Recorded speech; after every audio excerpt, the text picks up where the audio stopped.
देखिए बच्चों, आपसे सबसे पहले आपको जीएसटी में इंट्रोडक्शन चैप्टर पढ़ना था। अब मैं आपको इसमें कौन कौन से पॉसिबल क्वेश्चंस बनते हैं, सबसे पहले अपन लोगों ने आपको क्लास में पढ़ाया था why GST oblique advantage of GST. तो इस चैप्टर से ये क्वेश्चन बनता है थ्योरेटिकली। तो why GST oblique advantage of GST. तो एक तो आपको रीजन मैंने बताया था कि पुराने लॉ में क्या टैक्स पे टैक्स लगता था, और अपन जो परचेज का टैक्स पे करता था वो सेल के टैक्स से माइनस नहीं होता था। बट जीएसटी में वो प्रॉब्लम सॉल्व हो गई। दूसरा मैंने आपको बताया था कि अलग अलग स्टेट्स में अलग अलग रेट्स होती थी, वो प्रॉब्लम भी दूर हो गई। जीएसटी में पूरे इंडिया में केवल एक ही रेट है, वन नेशन वन रेट। एक ही प्रोडक्ट पे वैट भी लग जाता था और तुम्हारा सर्विस टैक्स भी लग जाता था। जैसे फॉर एग्जांपल रेस्टोरेंट, पुराने लॉ में डिस्प्यूट होता था कि स्टेट गवर्नमेंट बोलती थी कि ये गुड्स की सप्लाई है, सेंट्रल गवर्नमेंट बोलती थी कि ये सर्विस की सप्लाई है, दोनों लगा देते थे। वो प्रॉब्लम भी जीएसटी आने से दूर हो गई। 16 टाइप्स के टैक्स होते थे, तो अदर अदर लॉ के अंदर आपको अदर लॉ के रूल्स रेगुलेशन फॉलो करने पड़ते थे। तो इससे आपकी कंप्लाइंस कॉस्ट बढ़ती थी, तुम्हारी भी बढ़ती थी, डिपार्टमेंट की भी बढ़ती थी। जीएसटी आने से 16 लॉ क्या हो गए, मर्ज हो गए। तो बताइए कंप्लाइंस कॉस्ट दोनों की घटेगी। प्लस अब पहले जो गुड्स का फ्री फ्लो नहीं हो पाता था, जैसे एक स्टेट से माल निकला तो गुजरात से वहां रुका, वहां पे एंटी टैक्स लग गया, तो ऐसे मतलब गुड्स का फ्लो नहीं होता था। तो अब गुड्स का क्या हो गया, फ्री फ्लो भी होने लग गया। अब जो भी ट्रक अगर मान लो मुंबई से राजस्थान निकलेगा तो कोई बीच में बैरियर नहीं आएगा, आराम से वो जाएगा। तो वो भी एक बेनिफिट है। और सेंट्रल का टैक्स स्टेट के टैक्स से एडजस्ट नहीं होता था, वो सब चीज़ें प्रॉब्लम्स खत्म हो गई। तो ये हमारे जीएसटी के क्या थे, एडवांटेज थे, जो आपको मैंने कॉपी के अंदर बता दिए थे। तो पहला टॉपिक तो आता है वाई जीएसटी और एडवांटेज ऑफ जीएसटी। उसके बाद जो सेकंड टॉपिक आता है कि जीएसटी आने से कौन कौन से जो लॉ थे वो मर्ज हो गए, जीएसटी में सब सम हो गए। तो आपको इसमें ये पता होना चाहिए कि कौन कौन से सेंट्रल टैक्स एंड कौन कौन से स्टेट टैक्स जीएसटी में मर्ज हो गए। तो मैंने आपको इनकी एक लिस्ट बनाई थी कि ये वाले सेंट्रल टैक्स और ये वाले स्टेट टैक्स जीएसटी में क्या हो गए, मर्ज हो गए। और कौन कौन से टैक्स अभी भी मर्ज नहीं हुए। तो आपसे एग्जाम में ऐसे पूछ सकता है कि कोई से भी 6 सेंट्रल टैक्स बताओ जो जीएसटी में मर्ज हो गए, या कोई भी स्टेट 6 स्टेट टैक्स बताओ जो जीएसटी में मर्ज हो गए, या कौन से टैक्स है जो अभी भी मर्ज नहीं हुए। एक तो ये भी पूछ सकता है। एक बच्चों, ये वाला जो है ना ऑर्डर ऑफ यूटिलाइजेशन, हालांकि ये बात आप पेमेंट ऑफ जीएसटी वाले चैप्टर में पढ़ेंगे, ये वाले सेक्शन चैप्टर में। 49A और 49B। कौन सा टैक्स किससे एडजस्ट हो सकता है। तो आपको मैंने बताया था कि जो इनपुट आईजीएसटी होता है वो सबसे पहले किससे एडजस्ट होगा, आउटपुट आईजीएसटी से एडजस्ट होगा। अगर वो बच जाता है तो आउटपुट सीजीएसटी या आउटपुट एसजीएसटी से एडजस्ट होगा, किसी भी मैनर में किसी भी रेशियो में। लेकिन जब तक इनपुट आईजीएसटी नील नहीं हो जाता, सीजीएसटी सीजीएसटी से, एसजीएसटी एसजीएसटी से आपस में एडजस्ट नहीं होंगे। तो ये एक टॉपिक है जो मैंने आपको अभी आप सब्जेक्टिव फाइल दी थी। हालांकि ये topic payment of GST chapter का है, लेकिन आपसे काफ़ी एग्जाम में पूछता है। तो जो जो मैंने क्वेश्चंस आपको बताया ये आपके लिए एग्जाम के लिए इंपॉर्टेंट है। तो एक आपको ये भी पता होना चाहिए कौन सा टैग किससे एडजस्ट होता है। तो थर्ड टाइप्स ऑफ क्वेश्चंस ये आपके बनते हैं, जीएसटी आने से कौन कौन से गुड्स या सर्विस पे जीएसटी अभी भी लगता है या नहीं लगता है।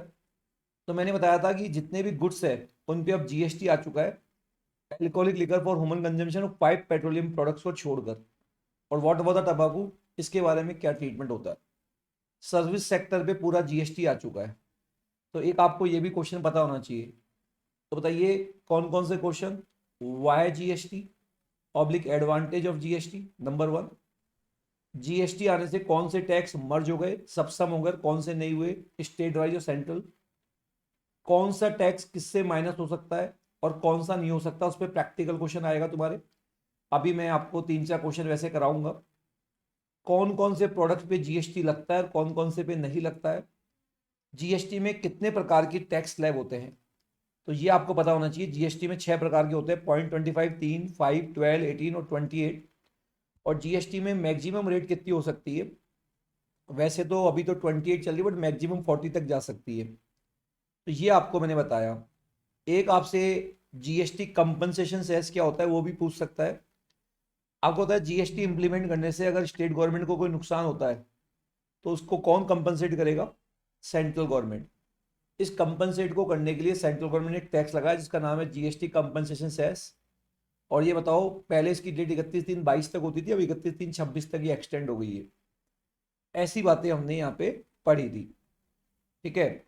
उसके बाद फिर आपसे प्रोग्रेस ऑफ जीएसटी के अंदर ऑब्जेक्टिव क्वेश्चन पूछ सकता है कि बताओ कौन सी कंट्री थी जिसके अंदर सबसे पहले जीएसटी आया था? फ्रांस, 1954 में। ठीक है। ऐसे आपसे कुछ क्वेश्चंस आपसे पूछ सकता है, बताओ जीएसटी की इफेक्टिव डेट क्या है? 1 जुलाई 17। जम्मू कश्मीर में कब से आया था? फिर 3 क्वेश्चन और आ सकते हैं, मीनिंग ऑफ जीएसटी। तो जीएसटी आपको बताना पड़ेगा, ये गुड्स और सर्विस की सप्लाई पे लगता है, ये वैल्यू एडिशन टैक्स है, इसमें परचेज के टैक्स सेल के टैक्स में से माइनस हो जाता है, ये डेस्टिनेशन बेस्ड कंजम्पशन टैक्स है, ये आपको लिखना पड़ेगा। एक आपसे जीएसटीएन नेटवर्क के बारे में पूछ सकता है, जीएसटीएन नेटवर्क क्या होता है? GSTN network is a special purpose vehicle company जिसका incorporation section 8 of company act में हुआ है। ये जितने भी स्टेक होल्डर्स होते हैं, गवर्नमेंट, शेयर ना, CA, bank, GST department, registered person, taxable person, उन सबको एक आईटी इंफ्रास्ट्रक्चर बेस प्रोवाइड कराता है, आपस में कनेक्ट करता है। तो इसके बारे में आपसे राइट शॉर्ट नोट पूछ सकता है। और उसके फंक्शंस क्या होते हैं जीएसटी काउंट जीएसटीएन के, ये भी आपसे वो पूछ सकता है। तो आपको ये याद होने चाहिए जीएसटीएन के फंक्शंस क्या होते हैं। रजिस्ट्रेशन की फैसिलिटी प्रोवाइड करता है, जो आप रिटर्न भरते हैं वो सरकार को भेजता है। सेंट्रल गवर्नमेंट स्टेट गवर्नमेंट के बीच में आईजीएसटी का सेटलमेंट कैसे होगा? तुमने कोई पेमेंट किया उसको बैंक से मैच करना, गवर्नमेंट को तुम्हारे बारे में एमआईएस रिपोर्ट देना, टैक्स पेयर के प्रोफाइल के बारे में एनालिसिस करके देना, ये सारा काम किसका होता है? जीएसटी काउंसिल का। ठीक है। तो अब मुझे बताइए बच्चों, अगर आपको समरी करनी हो तो जल्दी से बताइए क्या क्या क्वेश्चंस की समरी करेंगे। पहला है why GST oblique advantage of GST, number 1 question. कौन से टैक्स जीएसटी में क्या हो गए? सब हो गए, number 2 question. Meaning of GST, number 3 question. कौन कौन से गुड्स पे जीएसटी लगता है? Number 4 question. जीएसटी की रेट्स क्या होती है? Number 5 question. जीएसटी कंपनसेशन क्या होता है? ये पूछ सकता है। जीएसटीएन नेटवर्क के बारे में पूछ सकता है। ये क्वेश्चन आपसे थ्योरेटिकली पूछ सकता है। ठीक है। यहां तक की बात है ना, यहां तक की बात आप सबको क्लियर होगी। फिर अपन ने कॉन्स्टिट्यूशन अमेंडमेंट एक्ट 101 पढ़ा था। यहाँ पे वो आपसे कुछ आर्टिकल्स के नंबर पूछ सकता है और जीएसटी काउंसिल के बारे में पूछेगा कि बताओ जीएसटी काउंसिल के फंक्शंस बताओ। तो ये बातें आपको पढ़नी है। तो अगर आपने ये वाले क्वेश्चंस कर लिए, इसके बाहर बच्चों कुछ भी नहीं जाएगा इस चैप्टर से। अब मैं कुछ आपको कुछ थ्योरेटिक, पहले अपन ऑब्जेक्टिव क्वेश्चन डिस्कस करते हैं और फिर अपन सब्जेक्टिव क्वेश्चंस पे आएंगे जो जनरली इस चैप्टर से पूछा जाता है। मैंने आपको 3 चैप्टर्स पढ़ने के लिए दिए थे। पहला इंट्रोडक्शन, मीनिंग ऑफ गुड्स और सर्विस, और एक सप्लाई। इन चैप्टरों के ऊपर बेस एक कुछ क्वेश्चन है ऑब्जेक्टिव, जिनके आंसर्स मैंने आपको ये फाइल भेज दी थी, अब इनके आंसर्स आपके सामने हैं। एग्जाम में पूछता है कि जीएसटी क्या है? डेस्टिनेशन बेस्ड कंजम्पशन टैक्स है। तो इसका आंसर क्या होगा? सी होगा। बताओ जीएसटी ने कौन कौन से टैक्स को रिप्लेस कर दिया? तो कस्टम पहले भी था और आज भी था। वैट और सेंट्रल एक्साइज को क्या कर दिया? रिप्लेस कर दिया। आईजीएसटी के अंदर आई क्या होता है? तो आपको बताना पड़ेगा, इंटीग्रेटेड होता है। बताओ जीएसटी काउंसिल का चेयरपर्सन कौन होता है? फाइनेंस मिनिस्टर होता है। ठीक है। बताओ जीएसटी के अंदर किसको गुड्स नहीं माना? मनी एंड सिक्योरिटी को गुड्स नहीं माना।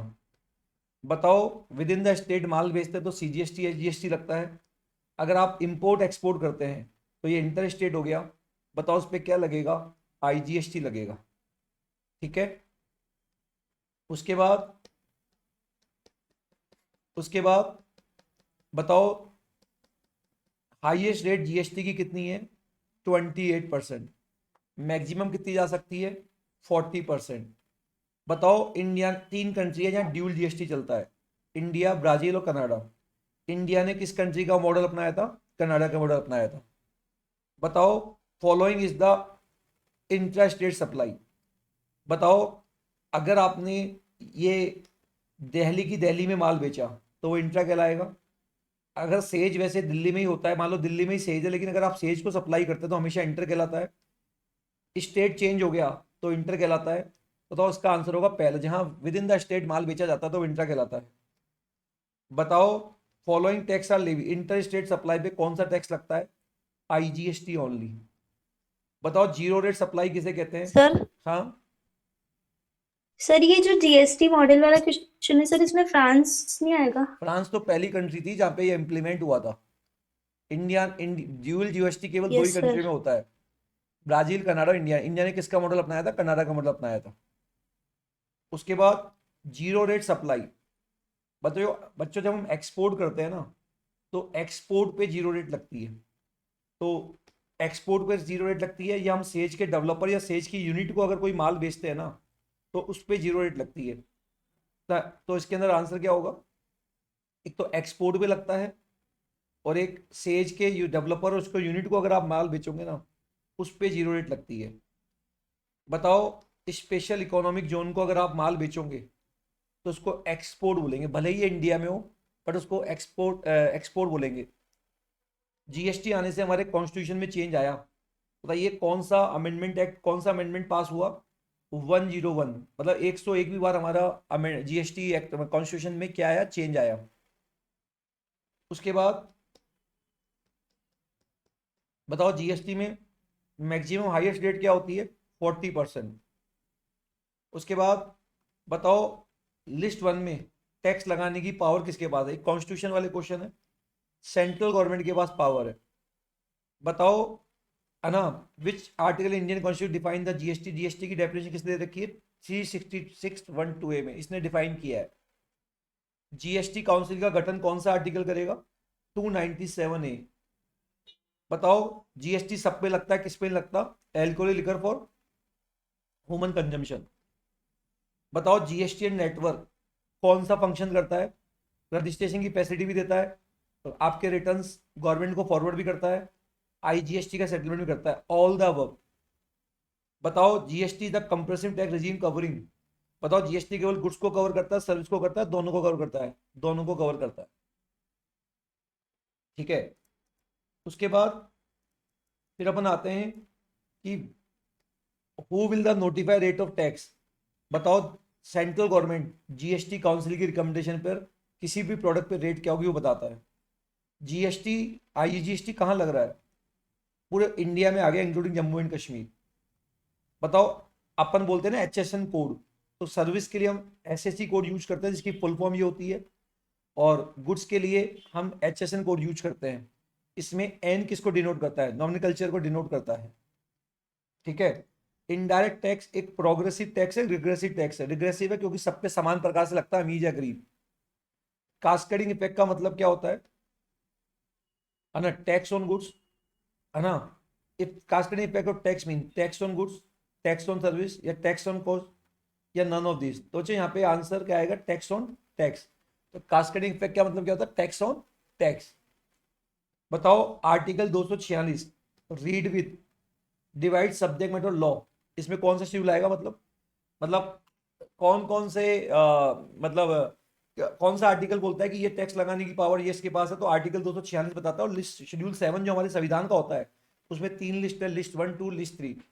इसके अंदर जो लिस्ट शेड्यूल 7 की लिस्ट 1 है वो बताती है कि यूनियन लिस्ट होती है, जहाँ सेंट्रल गवर्नमेंट के पास लगाने की पावर है। लिस्ट 2 स्टेट लिस्ट, और थर्ड कॉन्करेंट लिस्ट। ठीक है। उसके बाद बताओ, पेट्रोलियम प्रोडक्ट्स पर डेट्स क्या होता है? पेट्रोलियम प्रोडक्ट पर डेट नोटिफाइड डेट से लगेगा। एल्कोहलिक लिक्वर पे तो लगेगा ही नहीं, बट पेट्रोलियम प्रोडक्ट पे कब से लगेगा? नोटिफाइड डेट से। बताओ, compensation to state under GST compensation is paid by central government from GST compensation fund of India. तो जो स्टेट गवर्नमेंट को नुकसान होगा उसका पेमेंट इस फंड के माध्यम से होगा। बताओ, while computing compensate tax, tax revenue three tax is calculated. बताओ, while computing compensation to state tax revenue of the state, these tax is excluded. तो इन पर नहीं लगेगा, इन पर नहीं लगेगा, तो ये आएगा ऑल द अबव, है ना। Input tax credit on the compensation cess paid on the GST compensation cess, तो मतलब जो आपने input tax on compensation cess paid on the GST, मतलब जो आपने इनपुट कंपनसेशन पे किया है वो क्या आउटपुट कंपनसेशन से एडजस्ट हो सकता है क्या? Yes, input compensation output compensation से क्या हो सकता है, बाकी और किसी से नहीं हो सकता। इनपुट कंपनसेशन अगर आप पे करके आए और आपकी सेल पे अगर आउटपुट कंपनसेशन है तो मिल सकता है, आंसर है यस। ठीक है, ये ऊपर वाला क्वेश्चन वही रिपीट हो गया यहाँ पे। अच्छा, उसके बाद कौन सी कमेटी थी जिसने जीएसटी मॉडल को डिजाइन किया? तो असीम दास गुप्ता की कमेटी है जिसने इसको क्या किया, डिजाइन किया। तो ये कुछ क्वेश्चन है बच्चों जो आपसे पूछे गए हैं। तो ये जो ऐसी चीजें हैं इनको आपको केवल जस्ट ध्यान रखना है कि ऑब्जेक्टिव में ऐसे क्वेश्चंस का आंसर क्या होगा, ये आपको ध्यान रखना है। ठीक है, कोई सेक्शन तो है नहीं, कमेटी कौन होती है, बस ऐसी चीजें आपको ध्यान में रखनी है। उसके बाद स्ट्रेट फॉरवर्ड चीजें हैं, ये डेट्स वगैरह जो क्वेश्चन पढ़ते ही आपको समझ में आ जाता है। तो आपको ये चीजें जो मैंने आपको दी है ये आपको ध्यान रखने वाला है कि क्या करने वाला है। बताओ, प्रेसिडेंट ने when president assent obtain of central GST, president ने कब साइन किए थे? 12 अप्रैल 2017 को। जीएसटी काउंसिल कब बनी गई थी? 15 सितंबर 2016 को, है ना। तो ये सारे पॉइंट्स जो आपको दिए गए ये मैं आपसे फाइल शेयर कर लूंगा, क्योंकि इसके अंदर कोई लॉजिक तो कुछ है नहीं। आपको तो बस ये डेट्स क्या रखनी है, ध्यान रखनी है कि इसके अंदर क्या होता है। जीएसटी कंपनसेशन किस किस पे लगता है? इन सभी चीजों पे जीएसटी कंपनसेशन लगता है। जीएसटी काउंसिल की मीटिंग के लिए कितना क्वारम होना जरूरी है? 1/2 द टोटल मेंबर, जितने भी टोटल मेंबर्स होते हैं उसके 1/2 की प्रेजेंस होना जरूरी है। ठीक है, बताओ जो भी जीएसटी काउंसिल में डिसीजन लिया जाता है, बताओ कितना कितना प्रेजेंट मेंबर होते हैं, उनका कितना परसेंट वोटिंग पावर से वो पास होता है? तो बताओ 3/4। मतलब कोई भी डिसीजन लेना है किसी भी प्रोडक्ट पे क्या रेट हो किसी प्रकार का लेना पड़ेगा, तो जो भी प्रेजेंट मेंबर्स होते हैं उनकी 75% लोगों की हाँ होनी चाहिए। इसके अंदर ये बताना है कि बताइए कि सेंट्रल गवर्नमेंट की हाँ का वेटेज कितना होता है? 1/3। और सेंट्रल स्टेट गवर्नमेंट की हाँ का वेटेज कितना होता है? 2/3। जीएसटी कंपनसेशन, ये अमेंडमेंट है, अब कब तक एक्सटेंड हो गया है? 31/3/26 को। बताओ विच कमेटी रिकमेंडेड जीएसटी, तो काम नाम क्या आएगा? कैलकटा टास्क फोर्स ने रिकमेंड किया था। ट्रांजेक्शनल प्रोविजन अगर कोई भी होते हैं, तो जैसे मान लो ट्रांजेक्शनल प्रोविजन आया था कि पुराने लोग हट जाएंगे और जीएसटी आएगा, तो जब हमारे संविधान में चेंज होता है तो ये कब तक इंप्लीमेंट हो जाना चाहिए, है ना? अनटिल अमेंडेड, और या जिस दिन वो संविधान में बदलाव हुआ था उसके 1 साल में, दोनों में से जो अर्लियर है तब तक वो अमेंडेड हो जाना चाहिए।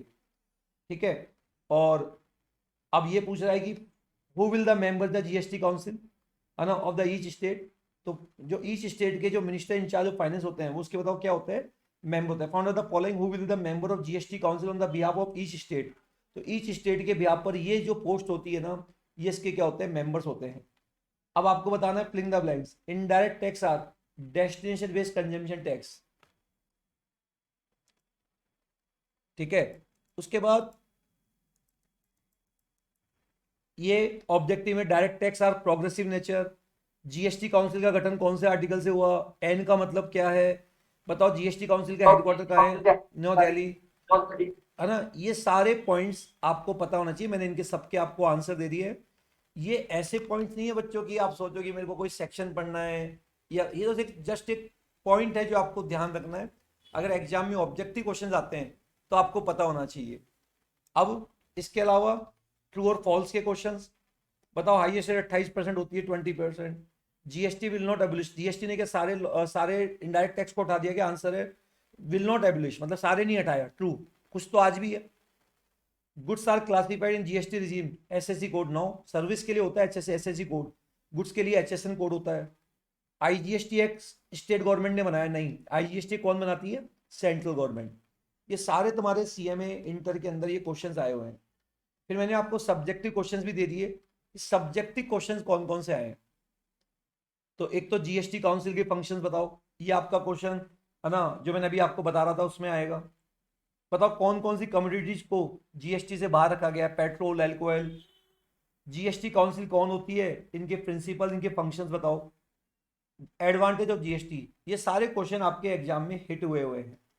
अब जो मेन क्वेश्चन है, ये क्वेश्चन बच्चों हर लेवल पे तुम्हारे एग्जाम में आता है। हालांकि ये क्वेश्चन आपका पेमेंट ऑफ जीएसटी चैप्टर से है, बट आपको इसको सॉल्व करना आना चाहिए। Question number 5, question number 5, question number 6, question number 10, ये सब देखिए एग्जाम में हिट हुए क्वेश्चन है ये।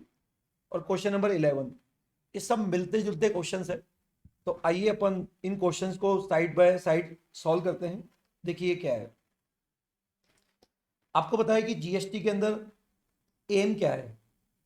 आपको पता है जीएसटी में अपन लाइबिलिटी कैसे निकालते हैं, आउटपुट टैक्स निकालो और उसमें से आईटीसी लेस कर लो, ये हमारा एक फॉर्मूला होता है बेसिक, और इतना आपको पे करना होता है। तो इस क्वेश्चन में क्या हुआ कि आपको सबसे पहले दिया गया mister X is supplier of goods pay GST under regular scheme. Mister X is not eligible for any threshold exemption, he has made outward taxable supply, मतलब उसने इतने रुपए की सेल की है और उसने इतने रुपए की क्या की है, परचेज की है। तो ये सेल है और ये परचेज है। इससे आपका आउटपुट टैक्स निकल के आ जाएगा और इससे आपका आईटीसी निकल के आ जाएगा। और पिछले महीने का इनपुट आपका ज़्यादा था, उसका ओपनिंग बैलेंस आपके पास ये पड़ा हुआ है। तो और ये बता रहा है कि सारी रेट 99% या 18% है। तो आपको बताना है कितना टैक्स आपको गवर्नमेंट को पे करना है। ये जब आपका जीएसटी आया था तो पहली बार सीए इंटर के अंदर मई 18 का जो पेपर आया था उसमें 6 मार्क्स का क्वेश्चन ऐसे आया। तो ऐसे क्वेश्चन के प्रेजेंटेशन कैसे होंगे, सबसे पहले तो वो देख लो। 3 टेबल आपको बनानी पड़ेगी।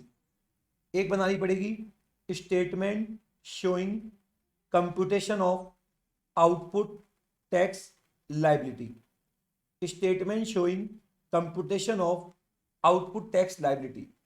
फिर आपको यहाँ पे एक कॉलम बनाना पड़ेगा, पर्टिकुलर, सीजीएसटी, एसजीएसटी और आईजीएसटी।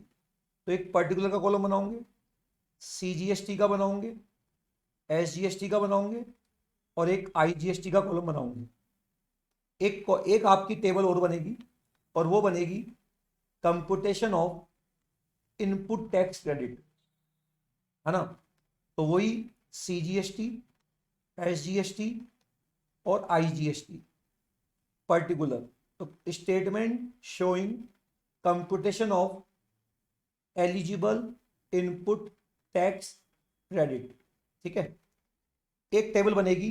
अब कितना आपको पे करना है, कितना आपको पे करना है, तो ऐसे 3 टेबलें ये बनेगी। ये क्वेश्चन 2 प्रकार से एग्जाम में आते हैं। तो अभी मैं आपको बता रहा हूं, ये आएगा सीजीएसटी, एसजीएसटी और क्या आएगा, आईजीएसटी। अब यहां आपको सेल दे रखी है, सेल, और यहां परचेज दे रखी है और आपको रेट भी दे रखी है। तो आपको खुद को यहां पे आउटपुट टैक्स निकालना है। तो इन क्वेश्चनों में आपको आउटपुट टैक्स निकालना है। आउटपुट टैक्स निकालना है जो इस टेबल में आएगा, इनपुट निकालना है जो इस टेबल में आएगा, और आउटपुट और इनपुट को इस टेबल में एडजस्ट करते हुए शो करना है। ऐसा ही क्वेश्चन आपको डायरेक्ट ऐसा भी आ सकता है जहां आपको आउटपुट दे रखा होगा, मतलब आपको सेल नहीं दे रखी, डायरेक्ट आपको आउटपुट टैक्स दे रखे हैं और डायरेक्ट आपको इनपुट टैक्स दे रखे हैं। बस आपको ये बताना है कौन सा टैक्स किससे माइनस होगा। तो 2 प्रकार के क्वेश्चन बनते हैं। एक तो आपको खुद को ही निकालना है, दे रखा होगा। अब यहां पे अपन को क्या करना है, सबसे पहले ए, यहां पे आप पूरा प्रॉपर नरेशन देंगे। Intra state supply of goods being, तो इंट्रा है बीइंग 9% सीजीएसटी और 9% एसजीएसटी। तो अगर आप 18 लाख का 9% करेंगे तो 18 लाख का 9%, कोई बच्चा अगर करके बताएगा कैलकुलेटर से जल्दी से। सर 1,62,000। 1,62,000। तो आप इसको यहाँ लिखेंगे 1,62,000 और यहाँ भी लिखेंगे 1,62,000। तो यहाँ पे पहले पूरा नरेशन आएगा, फिर कॉलम में लिखेंगे 9% CGST, 9% SGST. Inter state supply की है गुड्स की, इंटर, तो बताओ यहाँ पे लिखेंगे inter state supply of goods and IGST at the rate 18%। तो 1 लाख का 18% कितना होगा, 18,000। इसका मतलब ये है कि आपको गवर्नमेंट को 1 62,000 तो आउटपुट पे करना है CGST, इतना आपको SGST पे करना है और इतना आपको IGST पे करना है।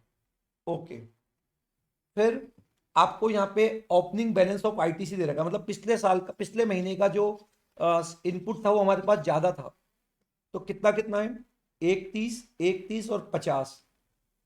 तो यहाँ हम लिखेंगे ओपनिंग ITC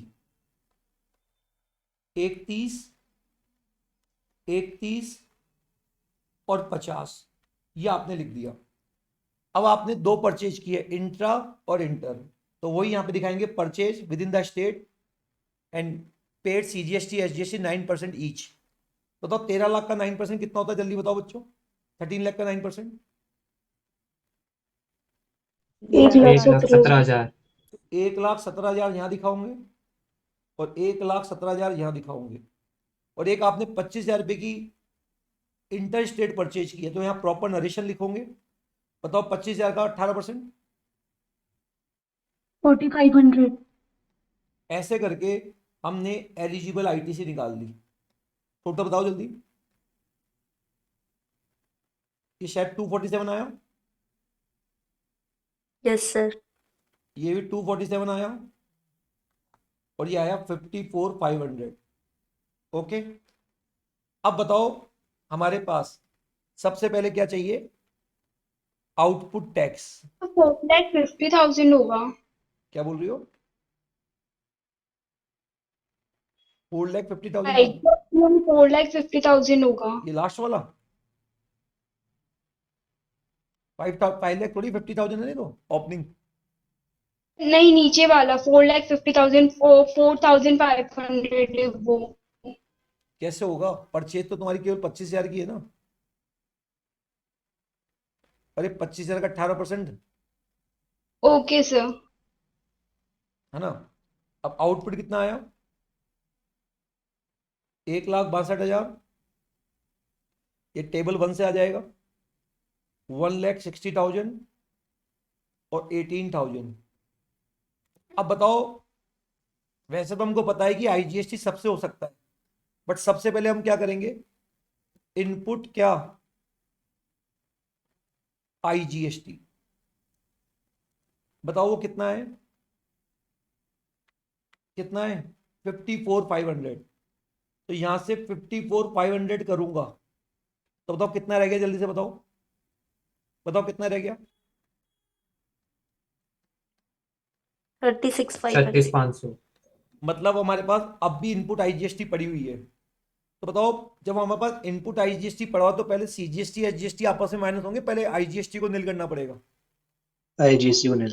तो अपन अब क्या करेंगे, लेस इनपुट IGST।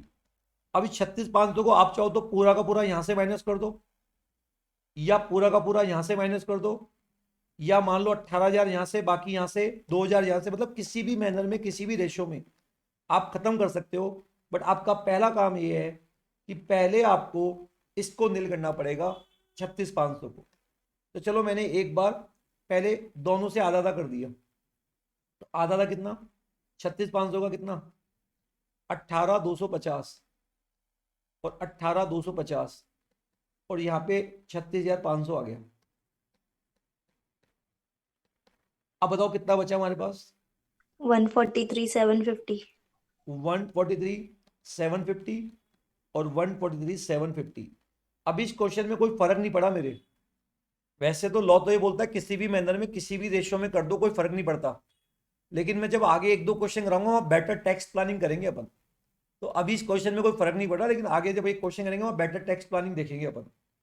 अब मुझे बताइए 143,750, अब लेस इनपुट CGST, वो कितना है 247, और लेस इनपुट SGST, वो कितना है 247। अब बताओ आउटपुट कम है और इनपुट ज्यादा है, कितना बच गया बताओ, माइनस में कितना बच गया, 1,03,250। 1,03,250, 1,03,250। बच्चों ये ITC कैरी फॉरवर्ड हो जाएगी अगले मंथ के लिए। ठीक है बच्चों, कर लेंगे? समझ में आ गया? Yes sir. ठीक है, अच्छा, तो चलिए क्वेश्चन 5। ऐसा एक मिलता जुलता क्वेश्चन है, ये पहले ये सीए के अंदर, फिर ओल्ड स्कीम में भी ये क्वेश्चन आया था, न्यू स्कीम में भी ये क्वेश्चन आया था। अब देखिए ये क्वेश्चन और आपके सामने आ रहा है।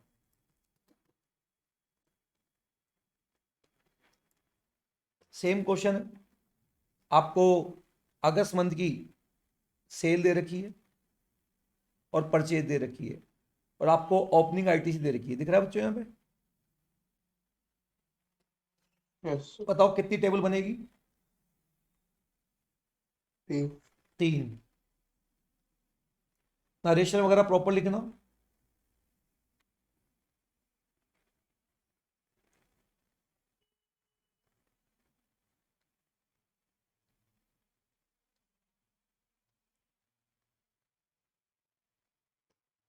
CGST,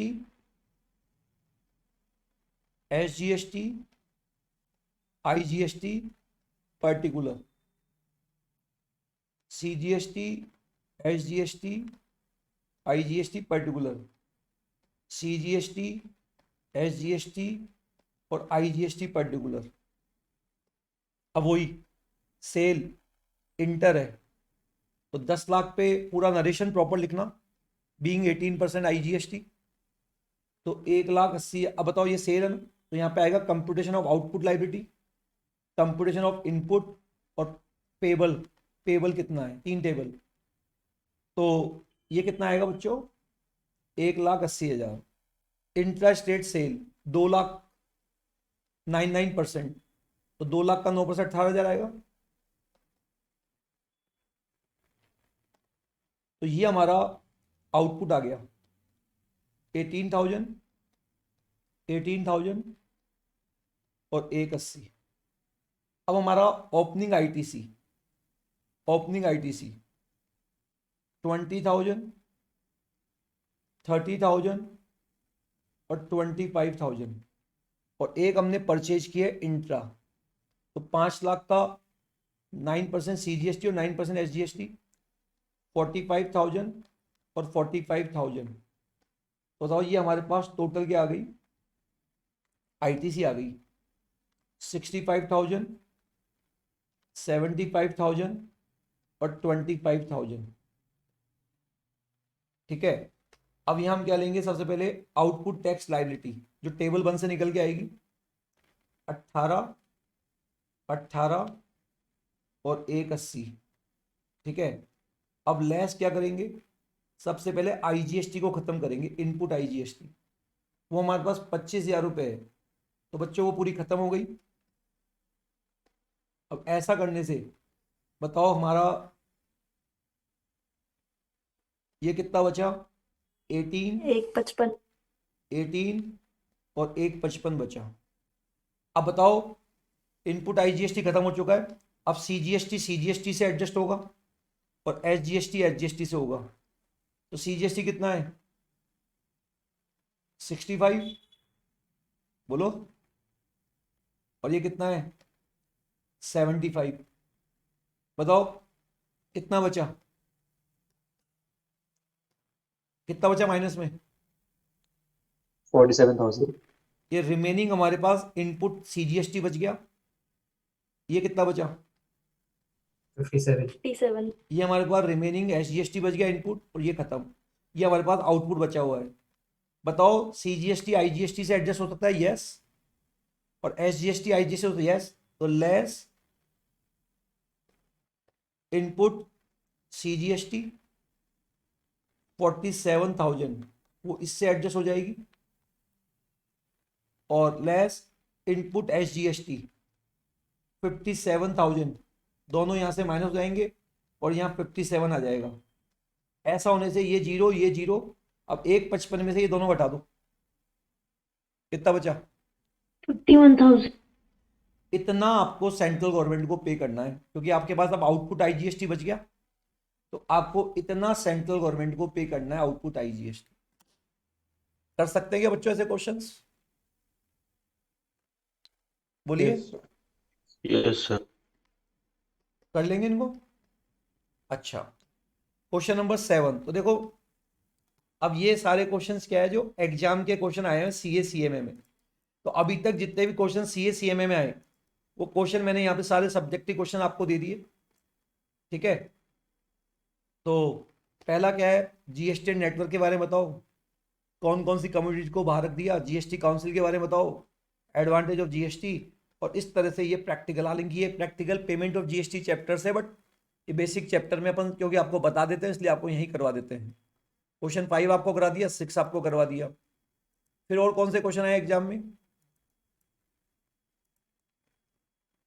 ये बताओ कौन कौन से स्टेट टैक्स है जो मर्ज हो गए, कौन से सेंट्रल टैक्स है। ये सीए के अंदर क्वेश्चन आए, ये सीए के अंदर क्वेश्चन आए। डायरेक्ट टैक्स और इनडायरेक्ट टैक्स में डिफरेंस बताओ। डायरेक्ट टैक्स इनकम पे लगता है, वो सेल पे लगता है, वो प्रोग्रेसिव होता है, वो रिग्रेसिव होता है। डायरेक्ट टैक्स में बर्डन शिफ्ट नहीं होता, वहां पे बर्डन शिफ्ट होता है। तो ऐसी बातें आप लिख सकते हैं। अब देखो बच्चों, एक आपको इस फॉर्मेट का क्वेश्चन भी मिलेगा। इस फॉर्मेट के अंदर आपको मतलब टेबल 1 और टेबल 2 ऑलरेडी क्वेश्चन में ही दे रखी है, आपको बस डायरेक्ट टेबल 3 बनानी है। टेबल 1 और टेबल 2 का वैल्यू दे रखी है आपको।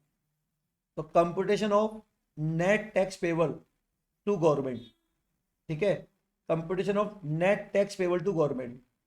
तो कॉलम बनेगा सीजीएसटी, एसजीएसटी और आईजीएसटी। यहां पे सबसे पहले क्या आएगा, आउटपुट टैक्स 2000, 15,000 और 24,000। फिर आएगा लेस, सबसे पहले आईजीएसटी एडजस्ट होगा, वो 37,000 है। ठीक है, तो बताइए ऐसा होने से ये 2,000 बच गया, ये 15,000 बच गया, और अब हमारे पास 13,000 रुपये बचा हुआ है इनपुट आईजीएसटी। जब तक इनपुट आईजीएसटी खत्म नहीं होगा वो आपस में एडजस्ट नहीं होंगे। तो लेस इनपुट क्या, आईजीएसटी। अब बताओ इनपुट आईजीएसटी 13 बचा हुआ है, तो चाहो तो पूरा का पूरा यहां से एडजस्ट कर लो या तो पूरा का पूरा यहां से एडजस्ट कर लो। तो अपन ने बताओ क्या किया, यहां से एडजस्ट कर लिया पूरा का पूरा 13,000। अब बताओ ऐसे करके ये क्या हो गया, खत्म हो गया। तो ये कितना बचा, 2,000, 2,000 और ये डैश बच गया। अब हम क्या करेंगे, एसजीएसटी लेस इनपुट एसजीएसटी। तो ऐसे होके यहां से लेस हो जाएगा। अब आपको बताओ क्या करना है, 2,000 तो आपको सीजीएसटी गवर्नमेंट को पे करना है और 1,000 रुपये आपको गवर्नमेंट को क्या पे करना है, एसजीएसटी पे करना है। समझ गए बच्चों, बोलिए। Yes, sir. Yes, sir. उसके बाद ऐसा ही एक क्वेश्चन नंबर 11 भी आया, जहां पे आपको देखो 2 प्रकार के क्वेश्चन होते हैं, जहां टेबल 1 और टेबल 2 और टेबल 3 बनानी पड़ती है, और एक टेबल 1 और टेबल 2 का डेटा आपको दिया हुआ है और आपको सीधा टेबल 3 के हिसाब से सॉल्व करना है। तो अब ये कैसे सॉल्व होगा,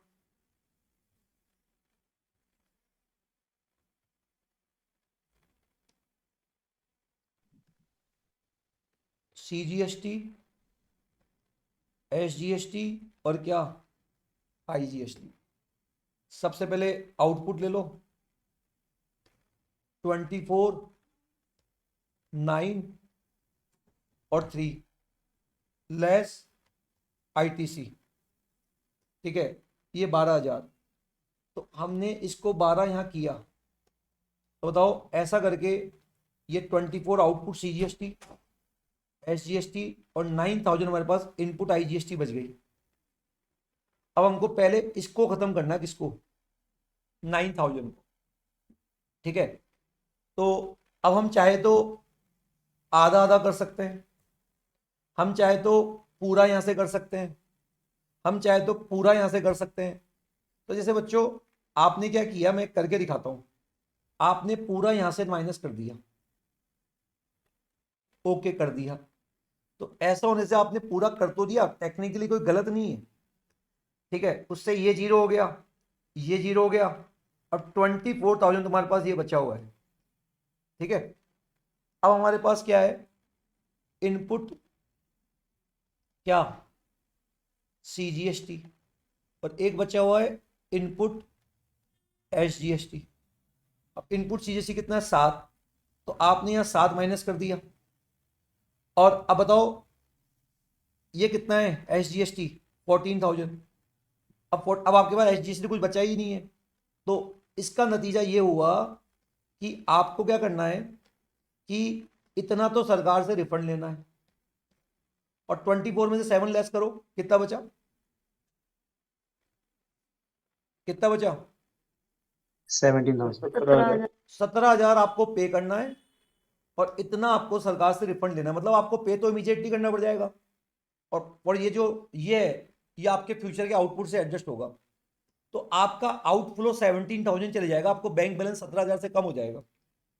आप यहाँ पे एक गलती कर बैठे, आपको इस क्वेश्चन को नेट में तो नो डाउट, नेट में आपके ऊपर 3,000 की लायबिलिटी है, लेकिन ये तो आपको इमीडिएटली पे करना पड़ेगा, और ये फ्यूचर के आउटपुट से एडजस्ट करना पड़ेगा।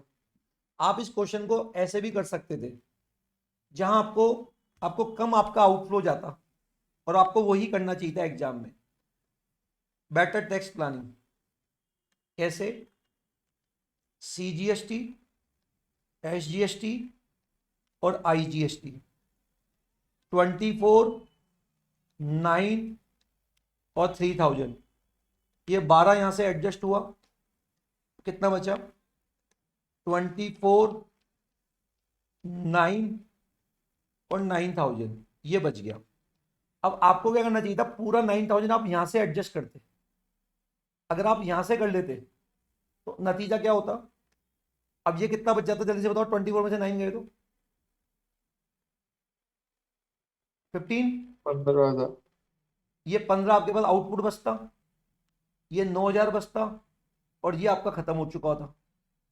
अब क्या होता, CGST से एडजस्ट होता, वो आपके पास कितना है, 7, तो आप इसको एडजस्ट कर लेते, तो आपको केवल सरकार को 8,000 CGST पे करना होता। ओके, ये तुम्हारा कितना है, कितना है, 14, तो बताइए 14 के केस में अब यहाँ पे 14 एडजस्ट होता, तो बताइए इसका मतलब आपको सरकार से केवल 5 का रिफंड मिलता। तो नेट में तो यहाँ भी आंसर 3 ही आ रहा है, लेकिन बच्चों यहाँ पे आपको 17,000 का चेक काटना पड़ेगा, और यहाँ केवल आपको 8,000 का चेक काटना पड़ेगा। तो बताओ आपका कैश फ्लो कहाँ बेटर है, बताओ, फर्स्ट वाले आंसर में, सेकंड वाले में, Second वाले में. तो बताओ तो बेटर टैक्स प्लानिंग क्या है, फर्स्ट वाला आंसर, सेकंड वाला आंसर। सेकंड वाला. तो इस तरह से आपको सॉल्व करने चाहिए। तो बच्चों क्या आपको अभी तक CMA CA इंटर फाइनल में इंट्रोडक्शन चैप्टर से क्या क्वेश्चन आया, सबको क्लियर है? Yes, sir. Yes, sir. तो अब अगला चैप्टर अपना कौन सा पढ़ेंगे आप अपने शेड्यूल के हिसाब से, गुड्स और सर्विस किसे कहते हैं और सप्लाई किसे कहते हैं, समझ गए? Yes, sir. Yes, sir. Yes, sir. तो आप ये फाइल मेरे से ले सकते हैं ना, मैं आपको उसके आंसर भेज दूंगा, वो जो सब्जेक्टिव तो मैंने कराई दिए खुद ने, और ऑब्जेक्टिव के लिए आप वो फाइल मेरे से ले लेना, मैं आपको भेज दूंगा। बट बेटर यही है कि एक बार आप इनको खुद करेंगे तो आपका कॉन्फिडेंस बिल्ट होगा। ठीक है, थैंक यू वेरी मच बच्चों। Yes. अब सारा